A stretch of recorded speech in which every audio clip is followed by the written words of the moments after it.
El corazón del hombre, por Erich Fromm. 12. 4. Narcisismo individual y social. 1. Uno de los descubrimientos más fecundos y de mayor alcance de Freud es su concepto del narcisismo. El mismo Freud lo consideraba uno de sus hallazgos más importantes y lo empleó para comprender fenómenos tan diferentes como la psicosis, neurosis narcisista, el amor, la castración, el miedo, los celos, el sadismo y también para comprender los fenómenos de masas, como disposición de las clases reprimidas a ser leales a sus gobernantes. En este capítulo me propongo seguir la orientación de Freud y examinar el papel del narcisismo para la comprensión del nacionalismo, de los odios nacionales y de las motivaciones psicológicas para la destrucción y la guerra. Quiero, de pasada, mencionar el hecho de que el concepto de narcisismo apenas sí recibió alguna atención en los escritos de Jung y de Adler, y también menos de la que merece en los de Horney.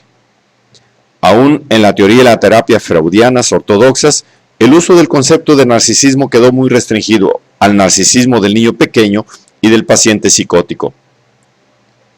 El que no se haya apreciado suficientemente la fecundidad de este concepto probablemente se deba a que Freud lo metió forzándolo en la estructura de su teoría de la libido. Freud partió de su interés por comprender la esquizofrenia en relación con la teoría de la libido. Como el paciente esquizofrénico no parece tener ninguna relación libidinosa con los objetos, ya en la fantasía, Freud fue llevado a preguntarse, ¿cuál es en la esquizofrenia el destino de la libido retraída de los objetos? Su respuesta es, la libido sustraída al mundo exterior ha sido aportada al yo, surgiendo así un estado al que podemos dar el nombre de narcisismo. Freud supuso que la libido está originariamente almacenada toda en el ego, lo mismo que en un gran depósito. Después se extendió a los objetos, pero se retira de ellos fácilmente y vuelve al ego. Esta opinión fue modificada en 1922, cuando escribió que tenemos que reconocer que el id como el mayor depósito de la libido, aunque no parece haber abandonado nunca por completo la opinión anterior. Pero la cuestión teórica de si la libido comienza originariamente en el ego o en el id no es de importancia esencial para el significado del concepto en sí mismo.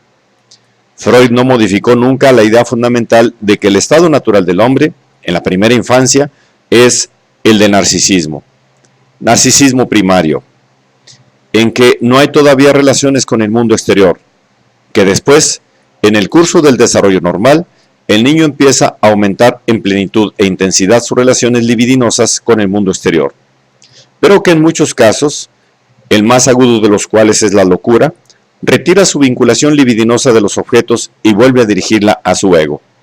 Narcisismo secundario. Pero aún en el caso de un desarrollo normal, el individuo sigue siendo narcisista en cierta medida durante toda su vida. ¿Cómo se desarrolla el narcisismo en la persona normal?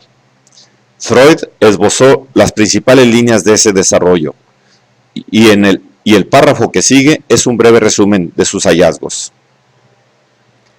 En el seno materno, el feto vive todavía en un estado de narcisismo absoluto. El nacimiento, dice Freud, representa el paso desde un narcisismo que se basta por completo a sí mismo a la percepción de un mundo exterior variable y al primer descubrimiento de objetos. Pasan algunos meses antes de que el niño pueda percibir objetos externos como tales, como parte del no yo.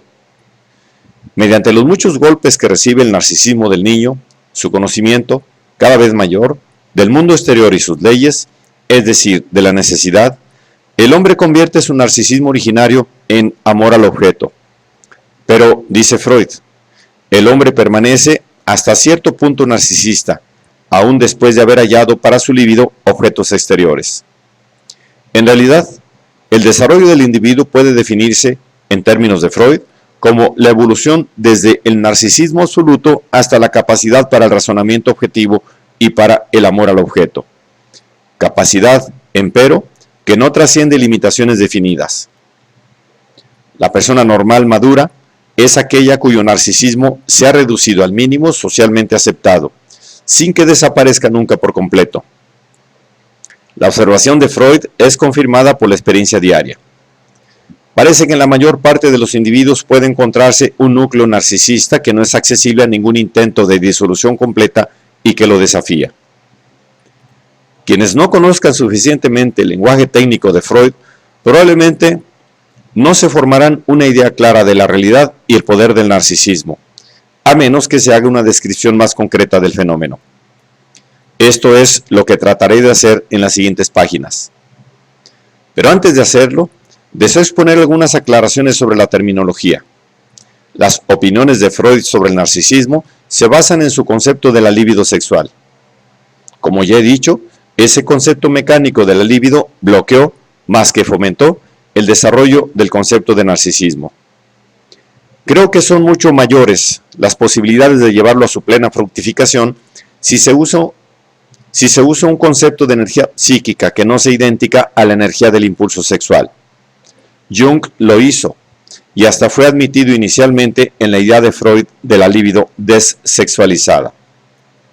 Pero aunque la energía psíquica asexual difiere de la libido de Freud, es, como la libido, un concepto de energía. Se refiere a fuerzas psíquicas, visibles solo mediante sus manifestaciones, que tienen cierta intensidad y cierta dirección. Esta energía envuelve, unifica y mantiene unido al individuo dentro de sí mismo, así como el individuo en sus relaciones con el mundo exterior. Aun cuando no se esté de acuerdo con la primera opinión de Freud según la cual, aparte del impulso para sobrevivir, la energía del instinto sexual, líbido, es la única fuerza motriz importante para la conducta humana, si en vez de ella se usa un concepto general de energía psíquica, la diferencia no es tan grande como se inclinan a creer muchos que piensan en términos dogmáticos. El punto esencial del que depende toda teoría o terapia que puede llamarse psicoanálisis es el concepto dinámico de la conducta humana. Es decir, el supuesto de que motivan la conducta fuerzas altamente cargadas y que la conducta solo puede comprenderse y preverse conociendo esas fuerzas. Este concepto dinámico de la conducta humana es el centro del sistema de Freud. Como son concebidas teóricamente esas fuerzas, ya de acuerdo con una filosofía mecanicista materialista, o bien de acuerdo con un realismo humanista, es cuestión importante, pero secundaria respecto de la cuestión central de la interpretación dinámica de la conducta humana. Comencemos nuestra descripción del narcisismo con dos ejemplos extremos. El narcisismo primario del niño recién nacido y el narcisismo del individuo demente. El niño todavía no se relaciona con el mundo exterior, en términos freudianos. Su líbido todavía no se ha dirigido a objetos exteriores. Otra manera de expresarlo es decir que el mundo exterior no existe para el niño. Y esto hasta tal punto que aún no puede distinguirse entre el yo y el no yo. También podemos decir que el niño no está interesado, estar en el mundo exterior. La única realidad que existe para el niño es él mismo, su cuerpo, sus sensaciones físicas de frío y calor, de sed, de la necesidad de dormir y de contacto corporal. La persona demente está en una situación que no difiere esencialmente de la del niño.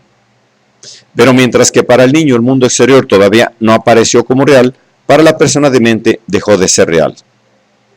En el caso de alucinaciones, por ejemplo, los sentidos perdieron su función de registrar acontecimientos exteriores. Registran la experiencia subjetiva en categorías de respuestas sensoriales a objetos exteriores. En la ilusión paranoide opera el mismo mecanismo. El miedo o el recelo, por ejemplo, que son emociones subjetivas, se objetivan de tal manera que la persona paranoide está convencida de que están conspirando contra ella otras personas. Esta es precisamente la diferencia con la persona neurótica, que puede temer constantemente ser odiada, perseguida, etc., pero sigue sabiendo que eso es lo que ella teme. Para la persona paranoide, el miedo se convirtió en un hecho. Un ejemplo particular de narcisismo, que está en la frontera entre la cordura y la locura, puede verse en algunos hombres que alcanzaron un grado extraordinario de poder. Los faraones egipcios, los Césares romanos, los Borgia, Hitler, Stalin, Trujillo. Todos ellos presentan ciertos rasgos análogos. Llegaron al poder absoluto. Su palabra es el juicio definitivo sobre todo, incluidas la vida y la muerte. Parece no haber límite a su capacidad de hacer lo que quiera. Son dioses, sin más limitaciones que la enfermedad, la vejez y la muerte. Tratan de encontrar solución al problema de la existencia humana con el intento desesperado de trascender sus limitaciones. Tratan de fingir que no hay límite para su concupiscencia y su poder, y duermen con incontables mujeres, matan a innumerables hombres, construyen castillos en todas partes, quieren la luna, quieren lo imposible.